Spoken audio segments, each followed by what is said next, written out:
Hoy nos sumergiremos en una de las leyendas más aterradoras y fascinantes de América Latina, La Llorona. Comencemos con la historia detrás de La Llorona. Esta leyenda ha sido transmitida de generación en generación y ha evolucionado en diferentes culturas latinoamericanas. En su forma más básica, La Llorona es el espíritu de una mujer que llora eternamente por sus hijos perdidos. En diferentes versiones de la leyenda, se la representa como una mujer vestida de blanco, con largos cabellos oscuros y un rostro demacrado por el llanto eterno. Su llanto es desgarrador y se dice que resuena en las noches más oscuras. Algunos relatos afirman que la Llorona flota en el aire, descalza, con los pies arrastrando por el suelo. Su figura espectral está envuelta en una neblina misteriosa, y su presencia infunde terror en aquellos que la ven.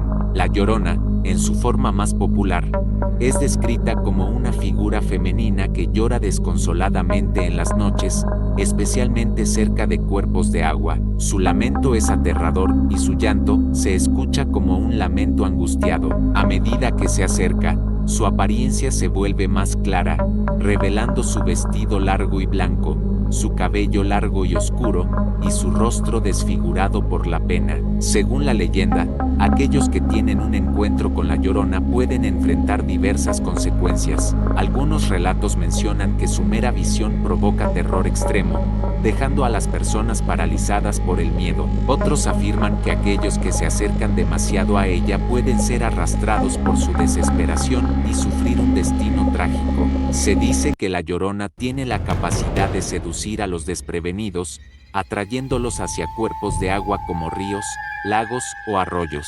Allí, las personas pueden ser tentadas a seguirla y desaparecer para siempre. La Llorona es considerada un espíritu inquieto, condenada a vagar eternamente debido a su tragedia personal. Su llanto y sufrimiento son un recordatorio constante de su dolor y su pérdida. Aquellos que se encuentran con la Llorona deben tener cuidado, ya que su maldición puede afectar sus vidas y llevarlos a un destino oscuro y triste. Es una presencia que genera temor y cautela en aquellos que conocen su historia y evoca emociones de tristeza y angustia en quienes escuchan su lamento en las noches silenciosas. El legado de la Llorona va más allá de su carácter aterrador. Esta leyenda también nos invita a reflexionar sobre temas profundos y universales. La figura de la Llorona representa la maternidad, la culpa y la redención. Nos recuerda las consecuencias devastadoras de nuestros actos y la importancia de enfrentar nuestras propias sombras. A lo largo de los siglos, la Llorona ha perdurado en el imaginario colectivo como una advertencia y una lección moral. Su historia nos invita a reflexionar sobre las decisiones que tomamos y sus consecuencias, y nos enseña sobre el poder de la redención y el perdón.